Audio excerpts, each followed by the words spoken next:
छत्तीसगढ़ के माटी है महान, जे में बैठे भगवान दुनिया में सतेला बतावत है।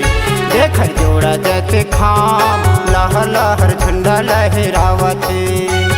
छत्तीसगढ़ के माटी जे में बसे भगवान दुनिया में सतेला बतावत है। जेखर जोड़ा जैसे खाम लहर लहर झंडा लहरावत है।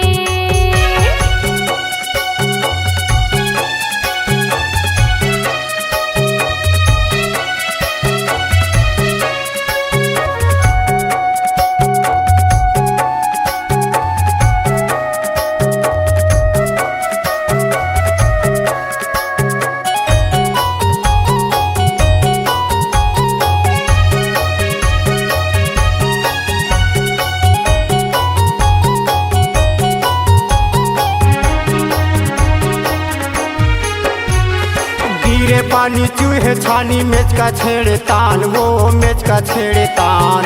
सावन भादो महीना में खेती खलिहान ला खेती खलिहान।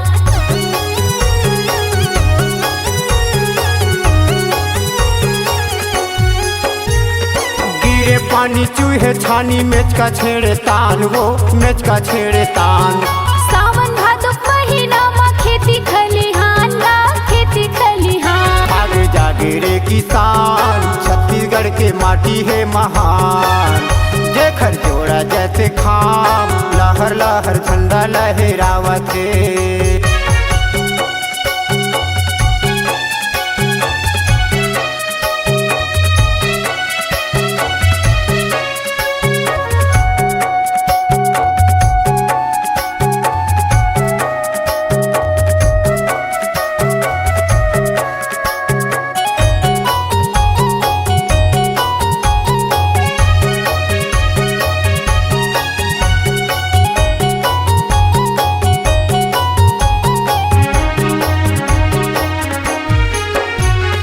चारों कोती लहलहावे छत्तीसगढ़ के धान गा, छत्तीसगढ़ के धान। भूख माटी की नहीं बेरा होगे है निदान गा होगे है निदान।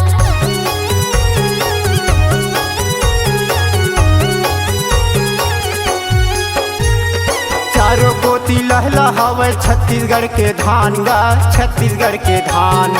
भूख माटी की नहीं बेरा होगे है निदान गा होगे है निदान। भूखे भागे रे किसान, छत्तीसगढ़ के माटी है महान। जेखर जोड़ा जैसे खाम दुनिया में सतेला बतावत है।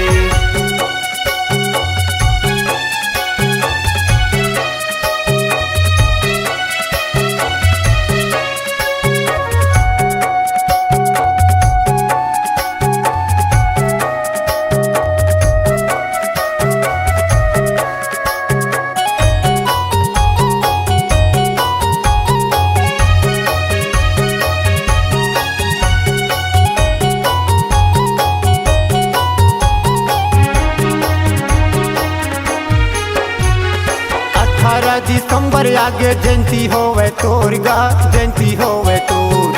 मेला जैसे लगे बाबा गाँव के गली खोर गा गाँव के गली खोर।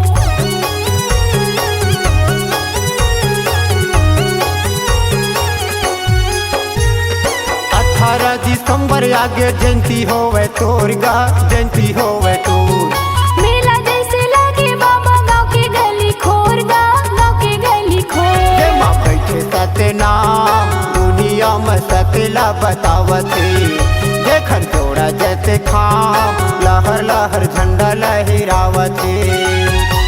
छत्तीसगढ़ के माटी है महान, जे में बैठे भगवान दुनिया में सतेला बतावत है। देखन जोड़ा जैसे खाम लहर लहर झंडा लहरावत है। जेखर जोड़ा जैसे